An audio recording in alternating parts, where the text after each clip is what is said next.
Hi guys, welcome back to the channel. FPL Consult here, and today we're going to do a triple captainship video. So I am recording this just after Manchester United have won Reading 3-1 in the FA Cup. So this result, together with Leeds' win earlier on in the day, right, would mean that double game week 22 is confirmed. So of course a lot of questions have come up about whether we should triple captain Marcus Rashford, Bruno Fernandes, or just wait one more week to triple captain Haaland in game week 23, or even delay it later on in the season. So in this video, we're going to discuss all of that. We'll discuss the individual statistics, we'll take a look at the fixtures and analyze how much rest times they have and how good their opponents are, and then take a look at some other opportunities to use it later on in the season.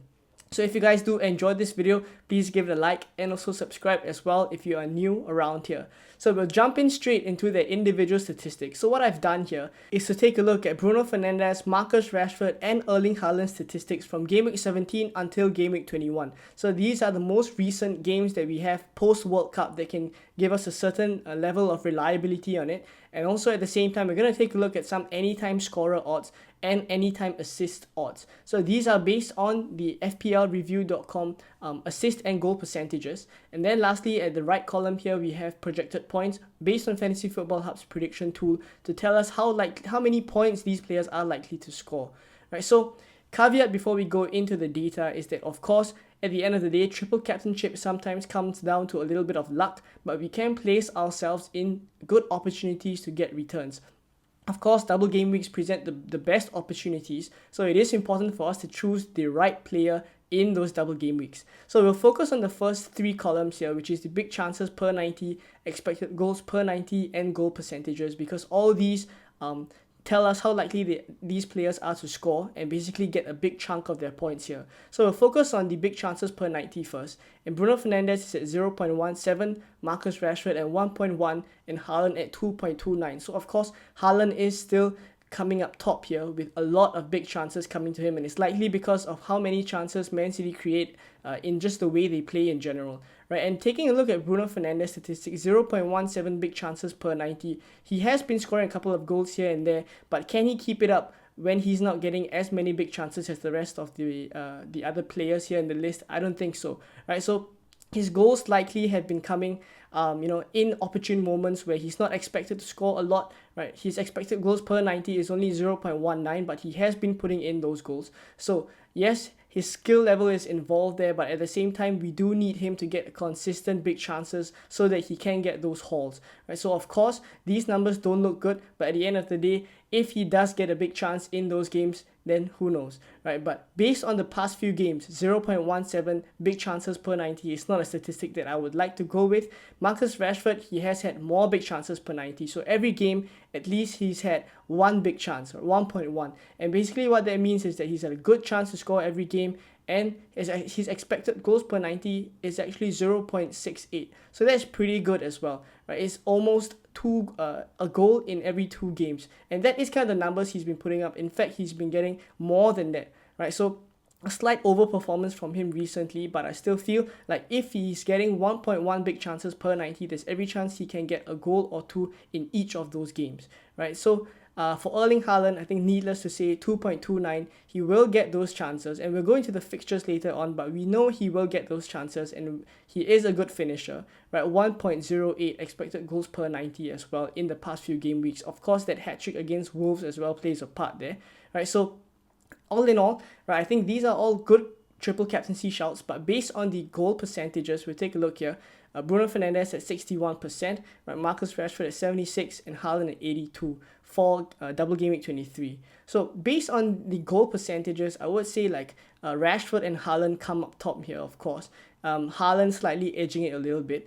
But I think when you take into account the fixtures later on, it may paint a different picture, but at least we all know now, right, individually how likely they are to score. Right, based on the assists now, we'll move on to the next 2 columns, expected assists per 90 and assist percentages. So there is where Bruno Fernandes actually shines. Right, he has gotten a couple of assists recently, and is testament to his 0.53 expected assists per 90 numbers, right? It trumps the rest of them. And in general, Rashford and Haaland aren't players that get a lot of assists, right? Generally, getting assists is Bruno's part of the game, creating chances, loads of chances for the attacking players, right? So his assist percentage is actually really high at 58%.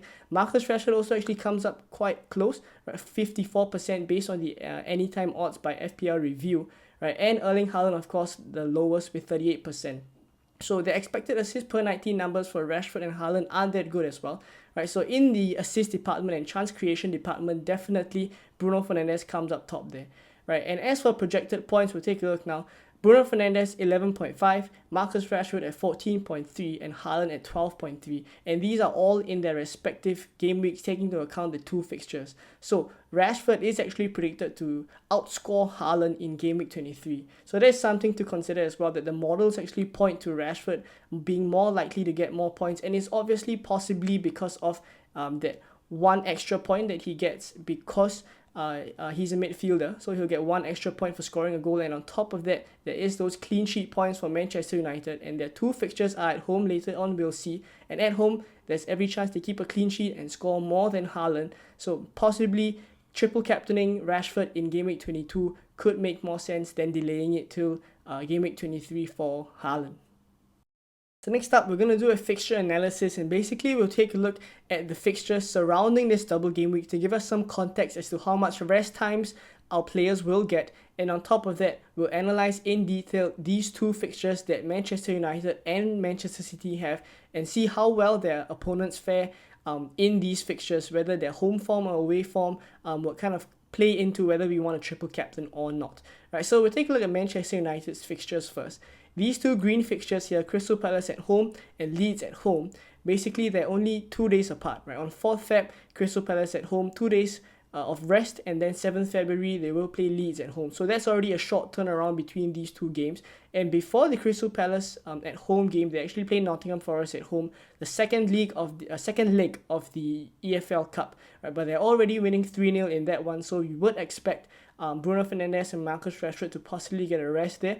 We will get more information once the game is played, so do keep a lookout for that. But even so, against Crystal Palace at home, it is possible that maybe Rashford or Fernandes get 60 minutes and then get hooked off to prepare them for the next game, which is Leeds at home on the 7th of February. So a short turnaround there. So I'm not saying it is going to happen, but it is a possibility. And then you take a look later on as well. It would make sense to actually give Fernandes and Rashford some rest, right? Because after Leeds at home on the 7th of February, they will play Leeds again 3 days later, and 2 days later they also have Barcelona in the Europa League. So very, very tight turnaround for Manchester United, right? And when we take a look now at Manchester City, it is a slightly different picture. So in terms of their double game week fixtures for game week 23, 11th February they will play Aston Villa at home, 2 days of break, and then they will play Arsenal away. Right, so firstly, one is at home and one is away, so there will be some traveling involved. Right. Secondly, the rest time before the first game is actually more favorable for Erling Haaland. So Tottenham away on 4th February is their next, is actually their game week 22 fixture against Tottenham, right? And then in game week 23, that's their double with Aston Villa at home and Arsenal away. So there is a good 6 days of rest for Erling Haaland. So you would expect that he will play that Tottenham game, and he probably will get a decent chunk of minutes in the Aston Villa at home game as well. But 2 days later, they play Arsenal. That is definitely a bigger game, and one that they would actually have to win if they want to have a shot at the title, because at this point in time, it does seem like Arsenal is running away with it slightly. So Manchester City have to get those games against Arsenal on their side at all cost. So you would assume that Haaland would be playing 90 minutes in that game, and if that's the case, possibly Aston Villa at home would be the one where he is hooked off early if they are winning, right? But of course, that said, if they are already winning, it's possible he's already returned there. Right, but something else to take note, as later on we will point out, is the home form of Arsenal, right? Because they are traveling to the Emirates to play this game, so it will be a tough game. Emirates is a pretty strong fortress for Arsenal. We'll take a look at the stats later. And then on 18th of February, 3 days later, they play Nottingham Forest away. 2 days later is the Champions League. So all this in mind, right? Let's take a look now at the individual fixtures for each of these teams. So for Manchester United first, they play Crystal Palace at home, and then they play Leeds at home.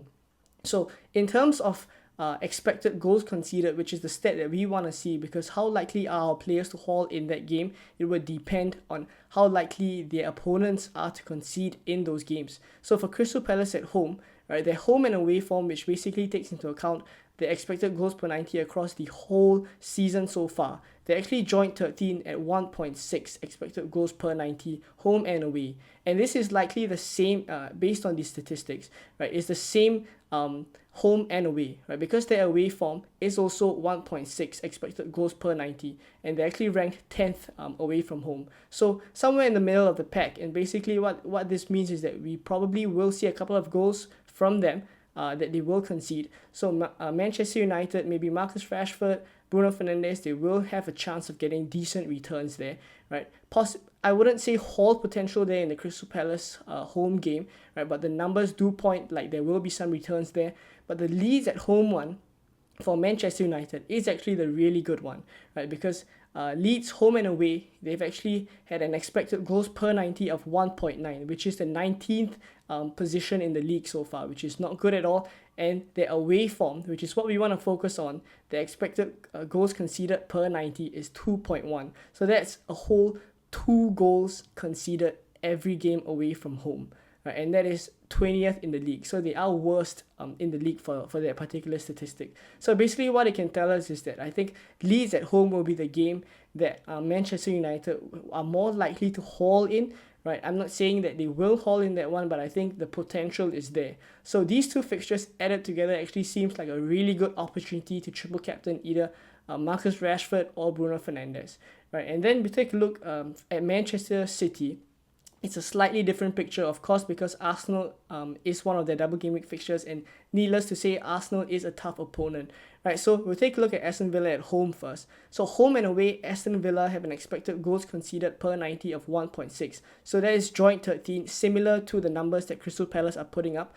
And their away form is also pretty similar to Crystal Palace at 1.7, so they're 11th, slightly behind, right? So in general, I think this is almost a fixture that you can say is similar to Manchester United in terms of having Crystal Palace at home for United, Aston Villa at home for City. It's likely the same kind of numbers that we're getting.